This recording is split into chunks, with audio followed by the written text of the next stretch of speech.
No, you most likely do not have multiple personality disorder. I'm just gonna say it straight out there. But that doesn't mean that there isn't a problem. And I think that we need to talk about this it's very important. It's very important that we talk about this, which is why are people faking mental illnesses and why are people self-diagnosing themselves lately? I mean, it's been a trend in recent years. And I think it's very obvious why. As time has went on, humanity has developed a larger capacity for awareness. But just because they have the capacity for awareness doesn't mean they want to have awareness. So what happens when they become aware of reality and reality isn't soothing at all? Reality is harsh. Well, the way they deal with that is they start to falter. They start to falter away from reality. So they try to look for reasons. You know, the same way someone might look for reasons why someone they loved passed away. Right? They might say like, oh, maybe it was God's plan or something. And regardless of whether or not that's true from a religious perspective, I think the fact that people search for that answer is telling me enough, which is that people aren't as resilient as they claim to be, or as they want to be, or as most people think that they are. Now, why do people fake a mental illness like multiple personality disorder?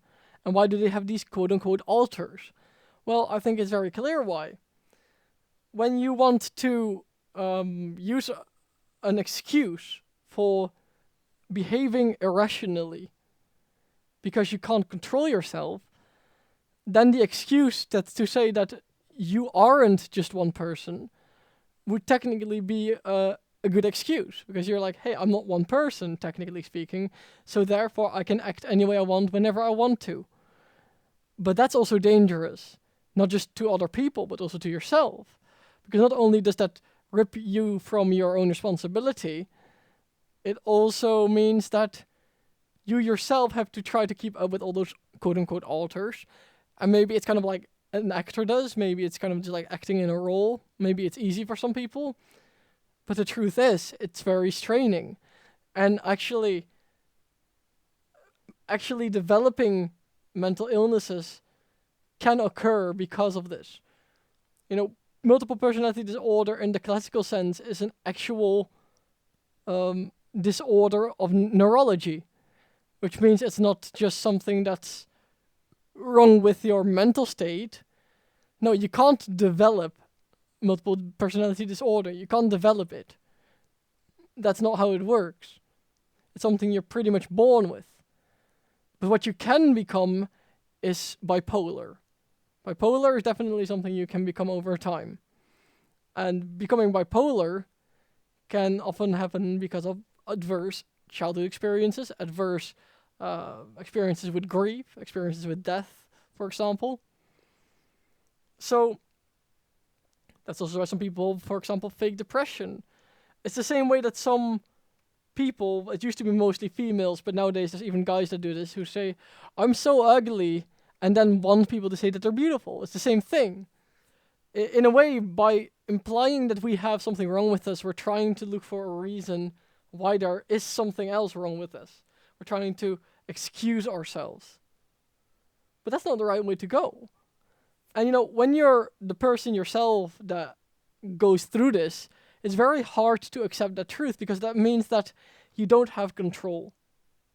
It means that all those things that you do are your own actions, and you're responsible for them. And learning to control yourself, in order to do that, you need to first realize that reality isn't kind. And to realize that you're not okay when you do stuff like that. And that's very hard to do. And also, if you're another person who knows someone that does this, if you know that someone fakes it, your first reaction is probably going to be to either, say yes to them or no to them, basically. That's the people's reactions. But the truth is, it's also dangerous. Because what happens when someone actually has some kind of disorder, and people assume that it's fake now, because everyone just keeps faking it? Well, that's also a problem. But not to mention that, just telling someone that they're wrong isn't going to convince them. And you see this with a lot of issues, including in politics and other things. I'm not gonna get too political here, but just to give you an example, people who tend to be more racist, they don't say that because they feel angry necessarily. It's usually because they don't have the right information. Sometimes it's anger behind it, sure. Fear and anger. But in its essence, it's usually a lack of information that makes people act a certain way or think a certain way, if it's detrimental.